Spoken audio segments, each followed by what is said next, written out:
Onde nós estamos?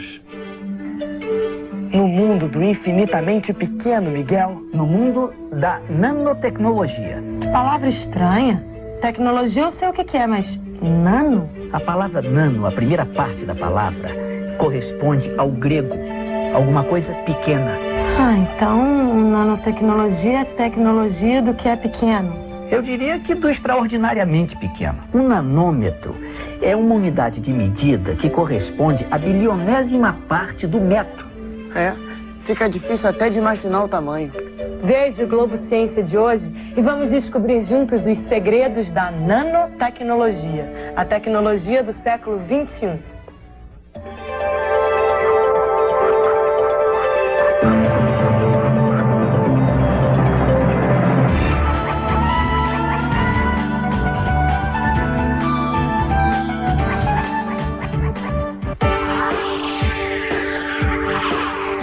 Nanotecnologia? O quê? De miniatura? Algo que vai fazer um prédio como aquele numa maquetezinha desse tamanho. A marca da tecnologia do século XX é a miniaturização, em particular na eletrônica. A miniaturização permitiu a produção em massa de artefatos eletrônicos que se tornaram portáteis e tiveram seu uso individualizado. A nanotecnologia é uma evolução natural da descoberta do transistor. É uma evolução rumo à miniaturização. Então a nanotecnologia coloca em contato os mistérios da física quântica com o cotidiano das pessoas. Qual é o limite da miniaturização? O limite é a menor parte da matéria, que é o átomo. E qual é o tamanho do átomo? A unidade de medida deste mundo atômico é o nanômetro. Um nanômetro é igual a 1 metro dividido em 1 bilhão de partes. Mas, Jaime, como é que eu vou imaginar um bilionésimo de 1 metro? Olha só, vamos seguir uma escala que vai do visível para o invisível. A menor medida que usamos no nosso dia a dia é o milímetro, que equivale a 1000 microns. Um fio de cabelo, por exemplo, que está no limiar do que conseguimos ver sem ajuda de microscópios, mede 1/10 de milímetro, ou 100 microns. Já o ácaro, que é um micro-organismo presente em todas as casas e que pode causar asma e problemas respiratórios e escapa à capacidade do olho humano de enxergar sem ajuda, mede 30 microns. Comparando, se o ácaro tivesse o tamanho de uma bola de ping-pong, a mesa teria que ter 10 quilômetros de comprimento. 1 micron vale 1000 nanômetros. Uma molécula comum medirá alguns nanômetros. Se uma bola de futebol fosse ampliada até o tamanho do planeta Terra, suas moléculas não seriam maiores que uma uva. Um angstrom está para o metro, assim como um caroço de uva está para a Terra. A nanoeletrônica está tentando fabricar dispositivos do tamanho de 100 átomos enfileirados. Eles terão 10 nanômetros de comprimento, 10.000 vezes menores do que um fio de cabelo, ou 3.000 vezes menores que um ácaro. O menor objeto que eu já utilizei, uma máquina de costura. Devia ter uns 5 por 4 centímetros. A televisãozinha que você já pode assistir na mão. A microcirurgia é uma técnica que foi desenvolvida há mais ou menos 30 anos e consiste na reconstrução de estruturas de 0,5 a 2 milímetros de espessura com um material muito delicado e feito tudo sob microscópio cirúrgico.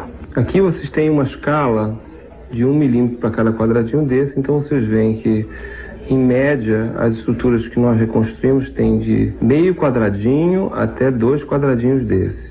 É a média de tamanho dos vasos que nós reconstruímos quando se trata de amputações de dedo ou estruturas de transplante que nós temos que revascularizar. Esse aqui que eu estou usando é um porta-agulha. O porta-agulha, então, ele está manipulando uma agulha. Essa agulha está acoplada a um fio. É uma agulha que tem 50 micras de diâmetro. E o fio é um fio nylon 10-0 de 25 micras de diâmetro. Tá? Vocês veem que é extremamente fino. Você introduz o fio, né? Faz a costura, como se fosse dando um ponto mesmo, com um ponto simples de um fio normal. Com esse tipo de tecnologia, pode-se armazenar todo o conhecimento disponível numa biblioteca típica numa superfície com a área de uma unha humana, né?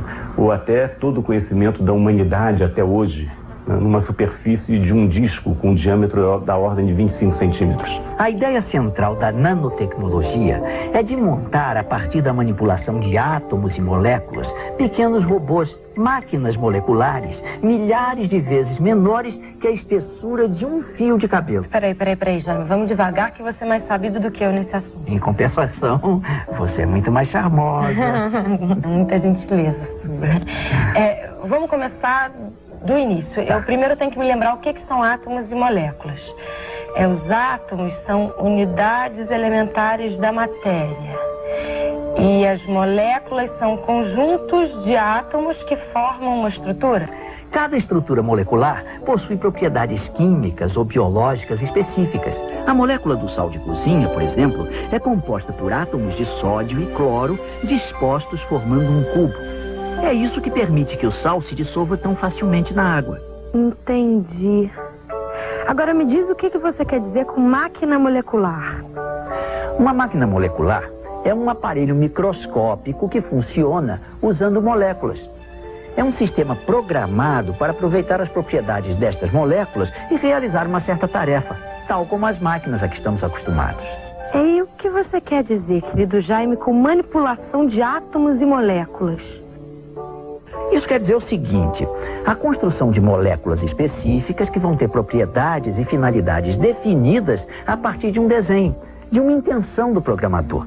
Juntando átomos, você constrói moléculas. Juntando as moléculas a partir de um desenho, você forma uma nanomáquina. Essas máquinas moleculares existem? De certa forma, sempre existiram. Por exemplo, na biologia, no organismo dos seres vivos. As reações bioquímicas que sustentam a vida se passam em escala molecular. A diferença é que, em vez de serem desenhadas pela evolução, como os organismos, as novas nanomáquinas serão desenhadas pelos homens, a partir dos modelos oferecidos pela natureza. Qual seria a função dessas novas máquinas criadas pelos homens? Estas máquinas seriam capazes de fazer qualquer coisa, quase, já que poderiam esculpir moléculas, por exemplo. Poderiam se replicar à vontade e construir outras máquinas com uma precisão e complexidade impressionantes e a um custo reduzido, já que a matéria-prima, que são os átomos, existe em abundância na natureza. O objetivo principal da nanotecnologia, porém, é não apenas o de projetar máquinas moleculares, mas também o de criar um verdadeiro sistema de produção, uma forma de tecnologia inteiramente nova. Como seria uma nova indústria baseada no sistema de produção molecular? Hoje, para fazer as peças de um equipamento, tomamos uma substância, isto é, uma matéria em forma bruta, e trabalhamos essa matéria até o tamanho dos componentes que precisamos. Depois, combinamos os diferentes componentes fabricados e montamos o produto. A nanotecnologia molecular permitiria um modo de produção verdadeiramente revolucionário, que seria baseado num princípio diferente, o da construção em blocos, sendo o primeiro bloco a própria molécula. Assim, seria possível montar molécula por molécula, pedaço por pedaço, o produto que quisermos. Peraí, Jaime, deixa eu ver se eu entendi bem. Com a nanotecnologia, você pode construir tudo a partir do quase nada. Mas que mágica é essa? Calma, garota, que o assunto é complexo. Não é essa a ideia. A nanotecnologia opera com arranjos moleculares, interferindo nas ligações químicas entre as moléculas. O objetivo não é o de inventar novas ligações químicas, mas sim de dar novo uso ao repertório das ligações químicas já existentes. Vamos descobrir, ao longo deste programa, o que realmente poderá ser feito com esta nova tecnologia. Um fenômeno, por exemplo, que encontra aplicações nessa área é o fenômeno do tunelamento, né? E para entender esse fenômeno, vamos primeiro pensar numa situação clássica do mundo cotidiano, né? Em que nós atiramos uma bola numa parede, né? A bola bate na parede e volta, né? No mundo quântico, né? A bola poderia atravessar a parede, né? Isso acontece com elétrons nesse efeito de tunelamento. Eles atravessam regiões de espaço que classicamente eles não poderiam atravessar, né? Devido a efeitos quânticos, eles conseguem passar de um lado para o outro de uma barreira, né? Patrick, eu estava conversando com o Jaime sobre nanotecnologia, Que mundo maravilhoso esse que tá para surgir, né? É, Georgiana, com a chegada do século XXI, as mudanças vão acontecendo a cada dia com o surgimento da nanotecnologia. O que você tá lendo? É um livro de um jornalista americano sobre nanotecnologia. Eu peguei numa biblioteca. Que legal, é bom? Você tá gostando? Olha, eu não li todo, mas é um mundo fantástico, o mundo da nanotecnologia. É, mas eu confesso que eu fico meio perplexo. Esse novo mundo ainda é meio esquisito pra mim. É porque eu não consigo imaginar onde tudo isso vai nos levar. Olha, Georgiana, pelo que eu li, pelo que eu entendi, é o seguinte: os átomos e as moléculas vão ser trabalhados um a um. Cada átomo e cada molécula serão colocados de forma precisa por máquinas moleculares, nanorobôs. E assim, eles vão montando molécula por molécula, pedaço por pedaço, até formar um objeto útil qualquer. Os nanorobôs são capazes de formar que tipo de objeto? Desde remédios até incríveis naves espaciais. E pode até transformar o lixo em bifes suculentos. Os nanorobôs seriam capazes de entrar no nosso organismo? Olha, Georgiana, no futuro, com certeza. Não só no nosso organismo, como nas nossas células. E aí eles serão capazes de combater coisas infecciosas, de destruir tecidos cancerosos e muitas outras coisas. Então a gente vai poder realizar o sonho milenar de prolongar indefinidamente a duração da vida humana. Calma, gente, calma. Lembrem que a nanotecnologia está ainda em seus estágios iniciais. Com certeza, ela terá em breve efeitos sobre muitas áreas, como, por exemplo, o desenvolvimento de supercomputadores, de novos materiais para uso na astronáutica, de novos medicamentos, e deverá também influenciar muito os avanços da outra tecnologia que está emergente, que é a biotecnologia, ou engenharia dos sistemas vivos. Mas provavelmente a área em que a nanotecnologia poderá ter as consequências mais dramáticas será na reciclagem de resíduos e em programas de despoluição, que cada dia se tornam mais e mais necessários. Mas então vai ser possível mesmo transformar lixo em bifes, como diz o Patrick? Nossa, eu fico entusiasmada com essa ideia. E de acompanhamento, o que vai ser? Olha, pessoal, o que já parece estar no horizonte é a conversão de rejeitos em matérias-primas. Por exemplo, de poluentes plásticos ou resíduos de combustíveis em substâncias nutritivas, que poderão sim ser usadas na produção de alimentos. Mas converter ferro velho em costeletas, eu acho que vai demorar um pouco mais, hein? É bem possível imaginar que com essa tecnologia seja possível no futuro você manipular individualmente, né, grupos moleculares dentro de macromoléculas como o DNA, né, alterando as características da mesma. Né. Isso pode ser um instrumento precioso na engenharia genética. Né, e provavelmente nós estaremos vendo esse tipo de manipulação nos próximos anos. Mas eu fico lembrando que todo avanço técnico pode acabar sendo usado para a produção de armas e outros fins violentos. Se a nanotecnologia for tão poderosa assim como está se dizendo, então... A nanotecnologia poderá realmente construir algumas armas bem apavorantes. Diminutos invasores invisíveis do tamanho de uma bactéria ou mesmo de um vírus poderiam ser programados por alguma potência inimiga, ultrapassar a fronteira numa rajada de vento e entrar no nosso corpo e transformar os nossos ossos numa pasta pegajosa. Ai, que nojo. Agora eu fiquei apavorada. Vivemos hoje, na verdade, meus amigos, uma situação bem peculiar. Podemos prever a chegada próxima da era da nanotecnologia, podemos expor as sucessivas descobertas científicas que tornaram este surgimento possível, indicar os primeiros resultados alcançados pela pesquisa aplicada, mas temos que reconhecer que a fabricação de dispositivos em escala atômica ainda está na sua infância. É bem possível que daqui a 100 anos, né, nós tenhamos em torno de nós, né, equipamentos que nos fariam rir dos equipamentos disponíveis hoje em dia. Daqui a pouco mais nanotecnologia.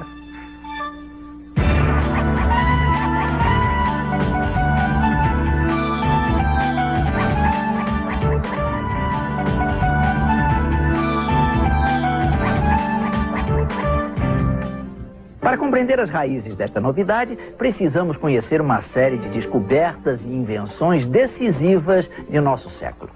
Há cerca de 25 séculos, os filósofos Leucipo e Demócrito, observando o fogo, fizeram uma pergunta muito simples. O que existe em comum entre a madeira e as cinzas? A resposta também é muito simples. Madeira e cinzas não têm nada visível em comum. Mas como uma sempre se transforma na outra, a conclusão a que chegaram foi: madeira e cinzas não têm nada visível em comum, logo o que tem em comum é invisível. Partículas diminutas de matéria, pequenas demais para serem vistas, os átomos. Assim surgiu o atomismo, a doutrina que afirma que todas as coisas são feitas de pequenos blocos elementares, os átomos. Mas Leucipo e Demócrito não dispunham de meios para comprovar suas ideias. O atomismo voltou a ganhar importância no final do século XVIII, graças ao químico francês Joseph-Louis Proust, o primeiro a elaborar uma prova da existência dos átomos.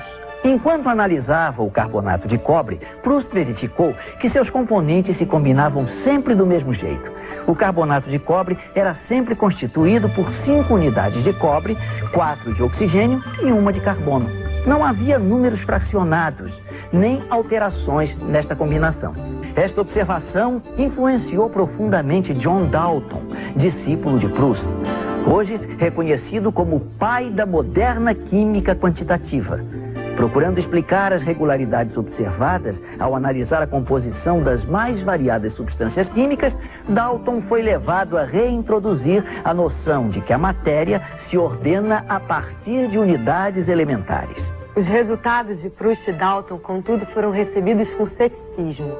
Muitos cientistas gostam de só acreditar no que podem ver, e os átomos eram pequenos demais para serem observados mesmo com os melhores microscópios da época. Portanto, para esses cientistas, os átomos não existiam. No começo deste século, um passo decisivo para a aceitação da existência dos átomos foi dado pelo botânico inglês Robert Brown.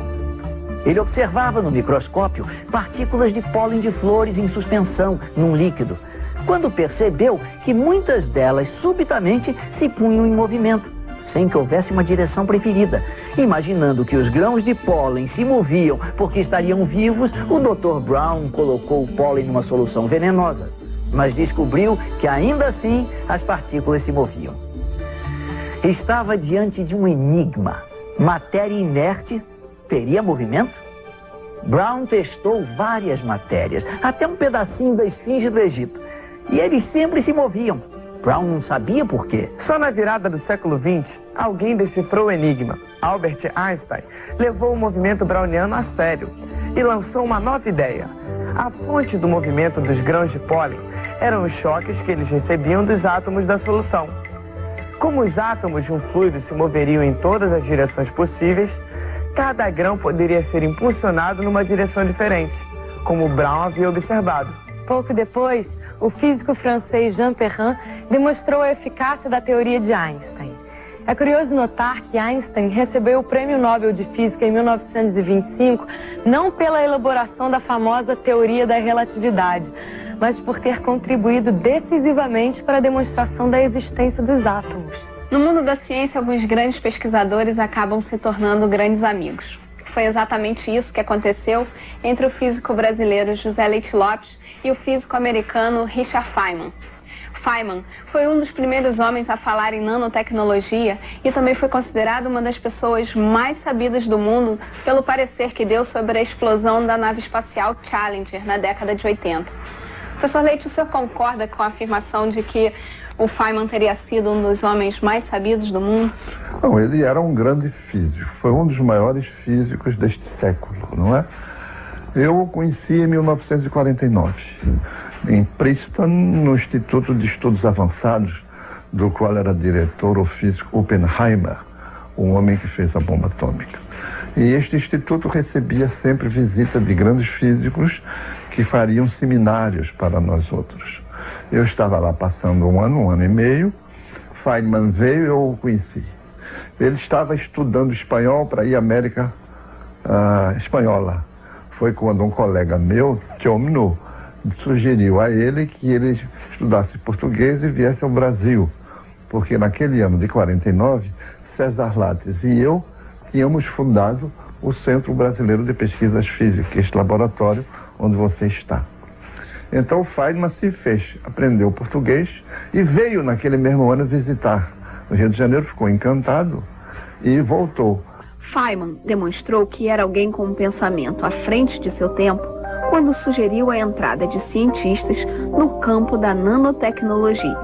E ele um dia achou que era importante construir cada vez mais mecanismos pequenos. Ele disse, no domínio do pequeno há bastante lugar para coisas. E ele resolveu dar um prêmio para quem construísse um motor do tamanho de uma cabeça de alfinete ou de agulha. E ele teve que dar esse prêmio, porque construíram isso. Era um homem muito alegre, muito também diferente da maioria dos físicos, porque ele era um extrovertido e tinha grande conhecimento da física, da filosofia da física. Mas muitos consideram que o verdadeiro criador da nanotecnologia foi Eric Drexler, do Forsyth Institute de Palo Alto, Califórnia. As ideias de Drexler vieram em grande parte da biologia molecular, na medida em que muitos dos seus modelos funcionam como maquinário de uma célula. Drexler partiu da constatação de que as características de um objeto eram função dos arranjos de seus átomos e moléculas, e chegou à conclusão de que se pudesse controlar esses arranjos, seria possível controlar todas as propriedades dos objetos. O problema é, como fazer isso? Drexler, então, concebeu a estratégia de se ir de cima para baixo. Quer dizer, para intervir nos arranjos moleculares, são necessários instrumentos capazes de manipular átomos. Assim, Drexler sugeriu que máquinas produzissem mini-máquinas, que produziriam micromáquinas, que finalmente produziriam as nanomáquinas desejadas. Esta sala, que fica no Centro Brasileiro de Pesquisas Físicas, o CBPF, no Rio de Janeiro, é a porta de entrada para o mundo do infinitamente pequeno, para o mundo nanoscópico. Nós observamos aqui fundamentalmente filmes finos feitos com carbono, com diferentes propriedades, filmes que servem para recobrimento de coisas, como por exemplo dos discos dos disquetes que a gente usa na computação, dos CDs. E a gente estuda a dureza desses materiais, a rigidez.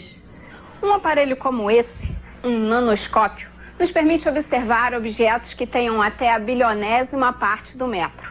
Uma amostra como essa, por exemplo, em que a olho nu a gente só pode ver reflexos coloridos, no computador aparece de uma outra maneira. A Valéria vai explicar pra gente. Bom, com o microscópio eu consigo observar maiores detalhes da amostra a qual ela falou. Aqui a amostra, que aparentemente parece ser lisinha pela TV, essas partes aqui mais claras são as partes mais altas na minha amostra. E essa parte mais escura são as partes mais baixas, vamos dizer assim, na minha amostra. As estruturas do nanoscópio que analisam as amostras são também muito pequenas. Por isso que, para entender o funcionamento do aparelho, o ideal é ver essas estruturas na tela do computador. Vocês veem aqui, por exemplo, nós temos um suporte que chama-se cantilever.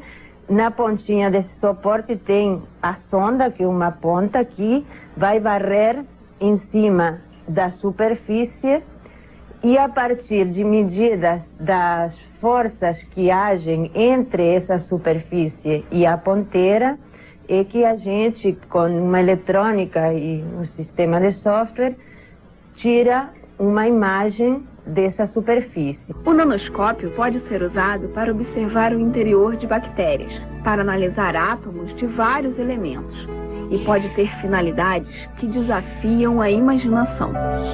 Se espera que no futuro, não sei se perto ou longe, A gente possa fazer nanomáquina que a gente introduza, por exemplo, no circuito da corrente sanguínea e componha, resolva, como se chama, arrume uma perna, crie uma mão, crie um dedo, tire o tumor de câncer. Todo esse tipo de nanomáquinas que a gente poderia construir com esse tipo com a micromanipulação destes microscópios, realmente, se elas funcionam, serão o futuro na parte da biotecnologia.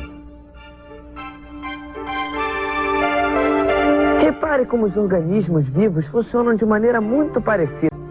Uma permanente cooperação é mantida entre os processos macroscópicos, como a alimentação, e processos microscópicos, como a digestão desses alimentos, que é feita em nível molecular. E é esse encadeamento de operações em diferentes níveis é que permite a existência de espécies multicelulares e multifuncionais, como os mamíferos. Na escala molecular, tanto faz que uma molécula de proteína, por exemplo, esteja no interior de uma célula viva ou faça parte de uma engrenagem. Para a nanotecnologia, ela é apenas um elemento de uma nanomáquina. Assim, desaparecem as fronteiras entre o vivo e o não vivo. Ainda é um pouco difícil dizer se a nanotecnologia realmente será a grande revolução que alguns preveem. Eu acredito que um aspecto intrigante da nanotecnologia é que existem diferentes maneiras de se alcançar seus objetivos. O problema é que essa tecnologia ainda está no começo de seu desenvolvimento. É muito difícil prever se algumas das coisas ditas sobre isso irão acontecer ou não. Mas eu acredito que a invenção de pequenas peças, através da tecnologia que faz o microchips, ou da biotecnologia, ou de qualquer outro meio, vai ser muito importante. Nós veremos cada vez mais máquinas muito pequenas serem feitas, e elas serão usadas para realizarem tarefas muito grandes e importantes.